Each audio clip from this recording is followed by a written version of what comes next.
Bayangkan sebuah kerajaan teknologi yang pernah menguasai dunia. Intel, raja chip yang ada di setiap komputer, mulai dari rumah, kantor, hingga sekolah.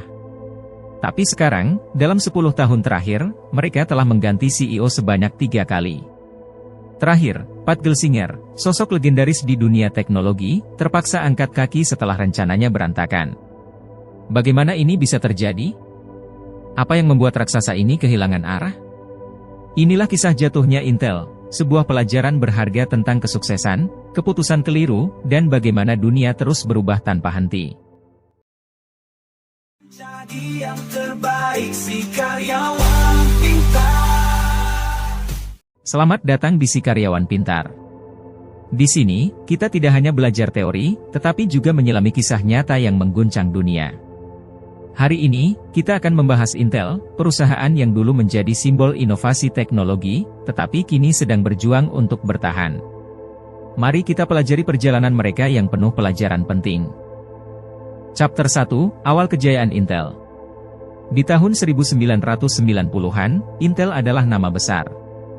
Sebuah raja di dunia teknologi, karena chip mereka ada di mana-mana. Dari komputer rumah, kantor, hingga sekolah.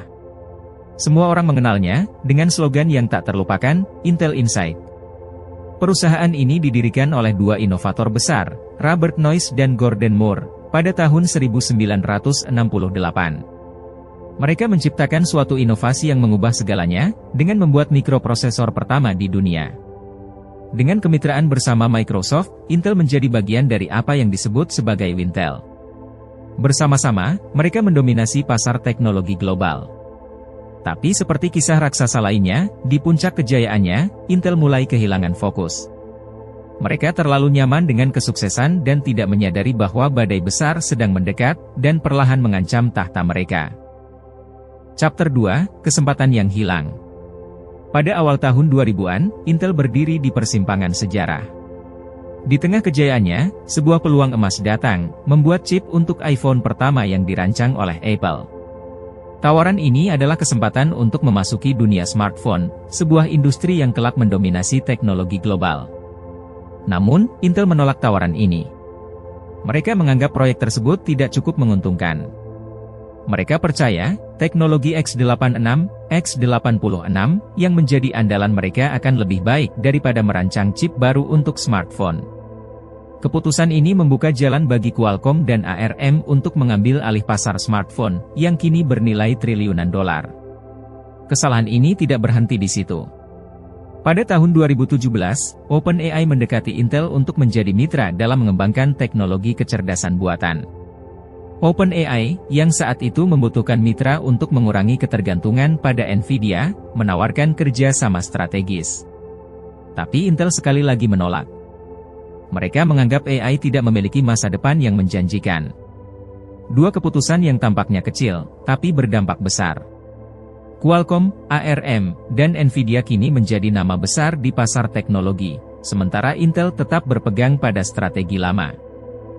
Chapter 3, Gagal Mengejar Teknologi. Intel pernah menjadi pemimpin dalam teknologi manufaktur chip.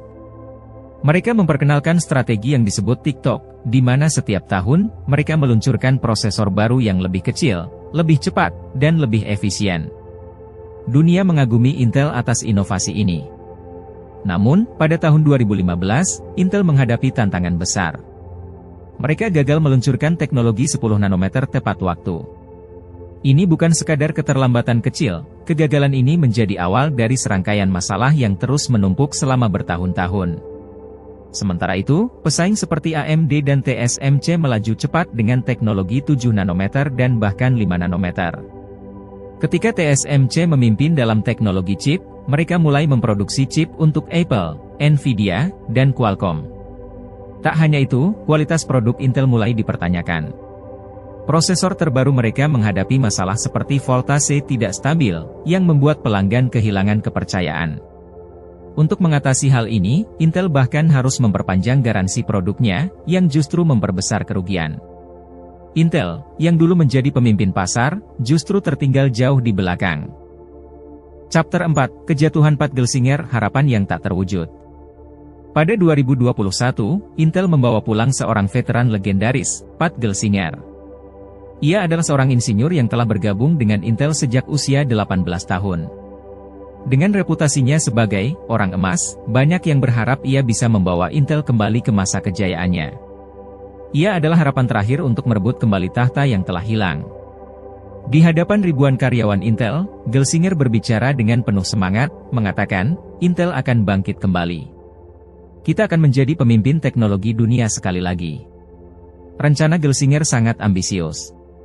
Ia ingin memisahkan divisi desain dan manufaktur, membangun pabrik chip modern di Amerika Serikat, dan kembali ke strategi legendaris TikTok, di mana setiap tahun Intel akan meluncurkan generasi chip baru.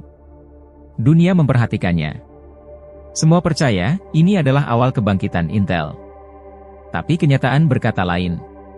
Warisan masalah dari 2 dekade keputusan buruk terlalu berat untuk diatasi. Produksi chip 10 nanometer yang tertunda sejak 2015 masih menjadi hambatan besar. Lalu, komentar Gelsinger yang mengatakan, Taiwan bukan tempat yang stabil, membuat TSMC, mitra strategis mereka, mencabut diskon besar yang selama ini mereka nikmati. Pada 2024, Intel mencatat kerugian terbesar dalam sejarahnya, 16 miliar 600 juta dolar dalam satu kuartal saja. Rencana ambisius itu akhirnya berubah menjadi kehancuran. Pat Gelsinger, yang dulunya disebut orang emas, kini berdiri di bawah bayang-bayang kegagalan. Bahkan pemimpin terbaik pun tidak selalu mampu menyelamatkan kapal yang sudah tenggelam. Chapter 5, Kesimpulan. Intel pernah menjadi mercusuar inovasi, sebuah nama yang identik dengan teknologi masa depan, tetapi sejarah mereka kini berubah menjadi peringatan yang pahit.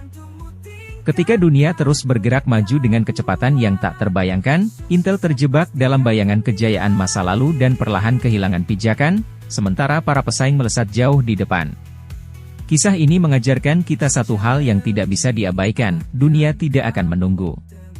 Ketika Anda berhenti beradaptasi, Anda sudah memilih untuk tertinggal. Inovasi bukan lagi sekadar strategi tambahan, tetapi telah menjadi kebutuhan mendasar untuk bertahan hidup di tengah perubahan yang tak henti-hentinya.